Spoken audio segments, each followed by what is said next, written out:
Welcome to A edu. और ए edu के हमारे इस यूट्यूब चैनल में आप सभी का स्वागत है। देखिए, हम लोग मध्यकालीन भारत के इतिहास को पढ़ रहे थे और मध्यकालीन भारत के इतिहास में हम लोग दिल्ली सल्तनत को पढ़ रहे थे और दिल्ली सल्तनत में हम लोगों ने पिछले वीडियो में गुलाम वंश को समाप्त किया और गुलाम वंश को समाप्त किया और उसके बाद हमने आज से खिलजी वंश की शुरुआत की है। तो पिछले वीडियो में हमने क्या देखा कि जो गुलाम वंश का अंतिम शासक था जिसका नाम था क्यूमर्स, और वह बलबनी वंश का भी अंतिम शासक था, वह 3 वर्ष की अवस्था में गद्दी पर बैठता है। तो उसका सेनापति जलालुद्दीन फिरोज खिलजी 1290 ईस्वी में उसकी हत्या करके दिल्ली सल्तनत पर शासक बन जाता है। तो आज से हम लोग शुरू करते हैं खिलजी वंश के बारे में। तो खिलजी वंश में 5 शासक हुए 1290 से लेकर 1320 ईस्वी तक। तो 1290 से 1320 ईस्वी तक दिल्ली सल्तनत पर खिलजी वंश का शासन रहता है और इसमें कुल 5 शासक इस समय के दौरान 5 शासक दिल्ली सल्तनत पर शासन करते हैं। तो पहला है जलालुद्दीन फिरोज खिलजी, जो 1290 ईस्वी से 1296 ईस्वी तक दिल्ली सल्तनत पर शासन करता है और यह खिलजी वंश का संस्थापक था। हमने बताया था पिछले वीडियो में कि क्यूमर्स की हत्या करके यह उसका सेनापति था और उसकी हत्या करता है 1290 ईस्वी में और दिल्ली सल्तनत का शासक बन जाता है। तो खिलजी वंश का संस्थापक कौन था? तो जलालुद्दीन फिरोज खिलजी। कब किया? 1290 ईस्वी में, और यह 1296 ईस्वी तक दिल्ली सल्तनत का शासक रहता है। उसके बाद इसका दामाद और भतीजा जिसका नाम था अलाउद्दीन खिलजी, सबसे इंपॉर्टेंट यह शासक है खिलजी वंश का। इसके समय में रानी पद्मावती और राणा रतन सिंह की चर्चा होगी। तो 1296 से 1316 ईस्वी तक लगभग 20 बरस इसका शासनकाल रहता है अलाउद्दीन खिलजी का। उसके बाद सिहाबुद्दीन उमर खिलजी। तो सिहाबुद्दीन उमर खिलजी महज 5 से 6 बरस की उम्र में ही दिल्ली सल्तनत का शासक बनता है और यह 1316 ईस्वी में शासक बनता है और केवल 35 दिन ही दिल्ली सल्तनत पर शासन करता है। उसके बाद कुतुबुद्दीन मुबारक शाह खिलजी। कुतुबुद्दीन मुबारक शाह खिलजी 1316 से 1320 ईस्वी तक 4 वर्षों तक खिलजी वंश का शासक रहता है, दिल्ली सल्तनत का शासक रहता है। और सबसे अंत में जो खिलजी वंश का शासक होता है उसका नाम है नासिरुद्दीन खुसरो खां। यह 15 अप्रैल से 7 सितंबर 1320 ईस्वी तक दिल्ली सल्तनत का शासक रहता है। इसके बाद खिलजी वंश समाप्त हो जाता है। तो अंतिम खिलजी वंश का शासक कौन है? तो नासिरुद्दीन खुसरो खां, 15 अप्रैल से 7 सितंबर 1320 ईस्वी तक। तो चलिए हम लोग शुरू करते हैं जलालुद्दीन फिरोज खिलजी के बारे में। देखिए, जलालुद्दीन फिरोज खिलजी 1290 ईस्वी से लेकर 1296 ईस्वी तक लगभग 6 बरस दिल्ली सल्तनत का शासक रहता है और यह बलबनी वंश के अंतिम शासक या गुलाम वंश के अंतिम शासक जिसका नाम था क्यूमर्स, उसकी हत्या करके खिलजी वंश का संस्थापक बन जाता है। तो खिलजी वंश की स्थापना किसने की? तो जलालुद्दीन फिरोज खिलजी ने। कब? 1290 ईस्वी में, जब वह बलबनी वंश या गुलाम वंश का अंतिम शासक जो 3 वर्ष की अवस्था में गद्दी पर बैठा था, कैकूबाद के द्वारा उसे बनाया गया था, क्योंकि कैकूबाद क्या हो गया था, उसे लकवा मार गया था, तो वह शासन करने में अक्षम हो गया था। तो क्यूमर्स की हत्या करके यह खिलजी वंश का संस्थापक बन जाता है, खिलजी वंश की स्थापना करता है। याद रखेंगे, ये बहुत ही इंपॉर्टेंट है। तो खिलजी वंश की स्थापना किसने की? जलालुद्दीन फिरोज खिलजी ने। कब की? तो 1290 ईस्वी में। इसने अपनी राजधानी किलोखरी को बनाया। किलोखरी एक शहर था जो कैकूबाद के द्वारा निर्मित किया गया था। तो कैकूबाद के द्वारा निर्मित एक शहर किलोखरी को जलालुद्दीन फिरोज खिलजी ने अपनी राजधानी बनाई। 2000 में मंगोलों ने इस्लाम को स्वीकारा। तो 2,000 रुपए में मंगोलों ने इस्लाम धर्म को स्वीकारा और मंगोलपुरी का गठन हुआ।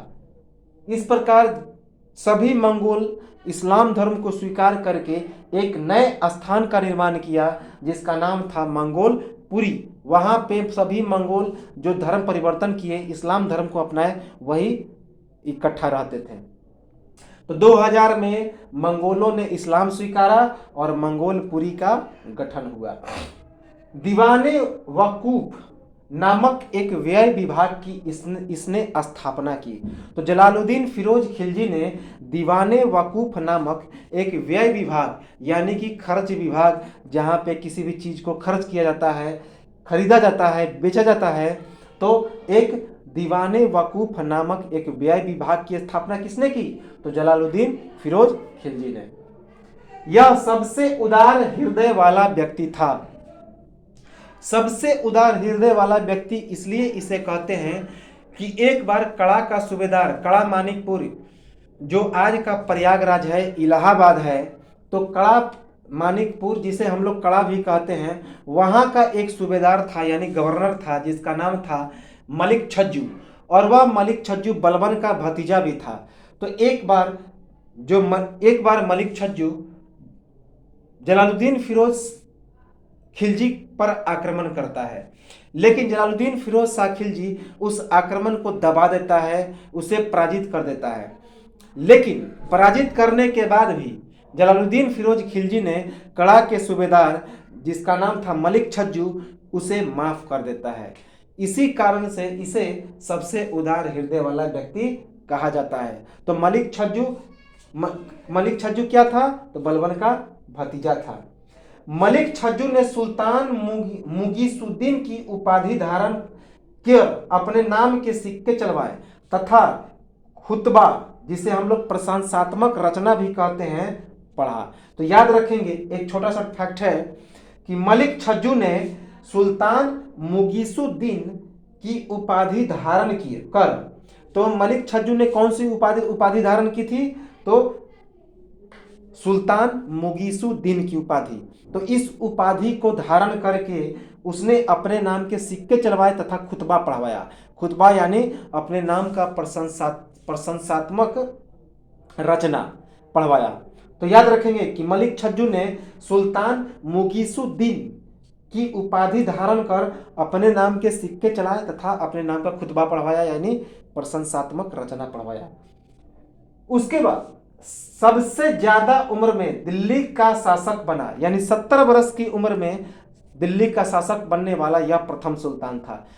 सबसे ज्यादा उम्र में दिल्ली का शासक बनने वाला यह सबसे प्रथम सुल्तान था। इसलिए इसे वयोवृद्ध सुल्तान के नाम से भी जाना जाता है। वयोवृद्ध यानी बुजुर्ग सुल्तान, उम्र दराज सुल्तान। तो वयोवृद्ध सुल्तान के नाम से जाना जाता है जलालुद्दीन फिरोज खिलजी को, क्योंकि यह 70 वर्ष की उम्र में वृद्धावस्था में दिल्ली सल्तनत का शासक बनता है। 1296 ईस्वी में इसका दामाद और भतीजा था जिसका नाम था अलाउद्दीन खिलजी। तो अलाउद्दीन खिलजी कड़ा मानिकपुर लौटता है देवगिरी को लूटने के बाद। तो यह एक प्रकार का क्रूर व्यक्ति था अलाउद्दीन खिलजी। तो अलाउद्दीन खिलजी जो कि जलालुद्दीन फिरोज शाह खिलजी का भतीजा भी था और दामाद भी था, यानी कि जलालुद्दीन फिरोज खिलजी ने अपनी पुत्री का विवाह अलाउद्दीन खिलजी से किया था। तो जलालुद्दीन फिरोज खिलजी का भतीजा और दामाद अलाउद्दीन खिलजी देवगिरी को लूटने के बाद जश्न में कड़ा मानिकपुर आता है और इसी जश्न में वह अपने ससुर यानी कि जलालुद्दीन फिरोज खिलजी की हत्या कर देता है। तो 1296 ईस्वी में जलालुद्दीन फिरोज खिलजी की हत्या किसने की? तो उसका भतीजा अलाउद्दीन खिलजी ने। और इसमें उसके सहयोग किसने किया? तो भाई अल्मास बेग ने। याद रखेंगे, तो 1296 ईस्वी में जलालुद्दीन फिरोज खिलजी की हत्या उसका भतीजा और दामाद अलाउद्दीन खिलजी ने अपने भाई अल्मास बेग के साथ मिलकर की। और यह कब की? जब वह कड़ा मानिकपुर आता है देवगिरी को लूटने के बाद और जश्न मनाने के दरमियान। इसे कौन कौन सी पद दी गई थी? तो सबसे पहला पद सरे जहांदार, जिसे हम लोग शाही अंगरक्षक भी कहते हैं। तो शाही अंगरक्षक या सरे जहांदार का पद किसे दिया गया? तो जलालुद्दीन फिरोज खिलजी को। इसे सामना का सूबेदार भी बनाया गया था। तो जलालुद्दीन फिरोज खिलजी को सामना का सूबेदार या गवर्नर बनाया गया था। ये चीज आप लोग याद रखेंगे।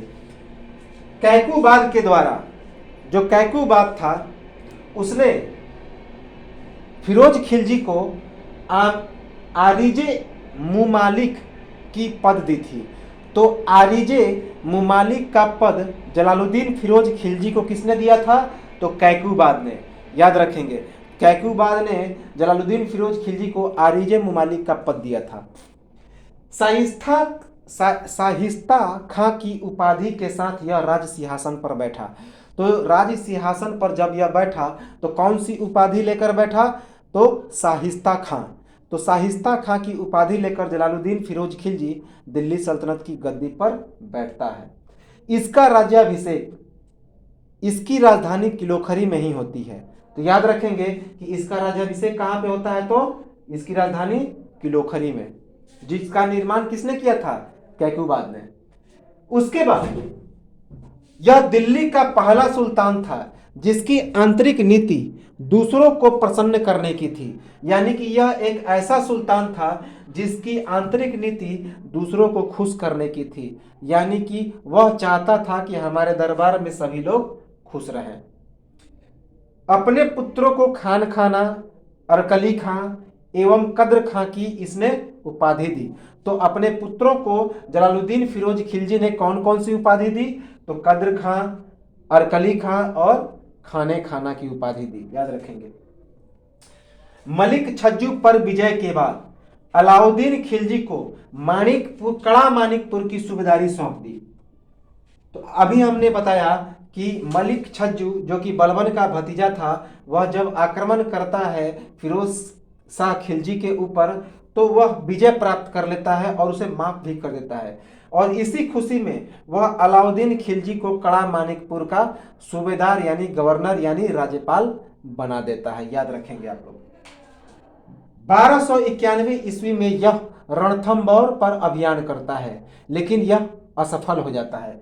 तो 1291 ईस्वी में रणथंभौर का असफल अभियान होता है। याद रखेंगे किसका? जलालुद्दीन फिरोज शाह खिलजी का। तो जलालुद्दीन फिरोज शाह खिलजी का 1291 ईस्वी में रणथंभौर कहाँ पे है? तो राजस्थान में है। तो वहां पे इसका असफल अभियान होता है। अभियान तो करता है लेकिन वो जीत नहीं पाता। 1292 ईस्वी में मंडौर और झाइन के किलों पर यह जीत प्राप्त करता है। तो 1292 ईस्वी में मंडौर और झाइन के किलों पर यह विजय प्राप्त करता है। इसे आप लोग याद रखेंगे। 1292 ईस्वी में ही मंगोल आक्रमणकारी हलाकू का पौत्र अब्दुल्ला की पराजय के बाद लगभग 1.5 लाख सैनिकों के साथ अलाउद्दीन खिलजी के साथ क्या होती है? संधि होती है। कहां पे? तो पंजाब के सुनाम पतक में।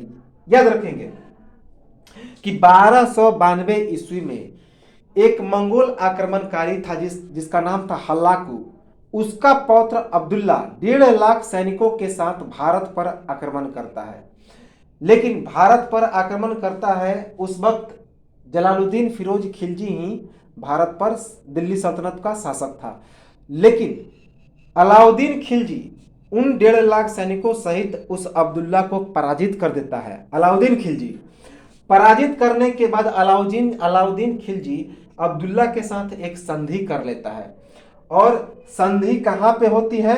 तो पंजाब के सुनाम पतक में। क्योंकि वह 1.5 लाख सैनिकों के साथ पंजाब के सुनाम पतक तक वह हमला बोल दिया था। कौन? अब्दुल्ला, जो कि हलाकू का पुत्र था। हलाकू एक मंगोल आक्रमणकारी था। जैसे ही यह संधि होता है तो ये जो मंगोल आक्रमणकारी होते हैं वापस चले जाते हैं। लेकिन एक उल्गू नाम का मंगोल आक्रमणकारी यहीं पे रह जाता है 40,000 मंगोलों के साथ।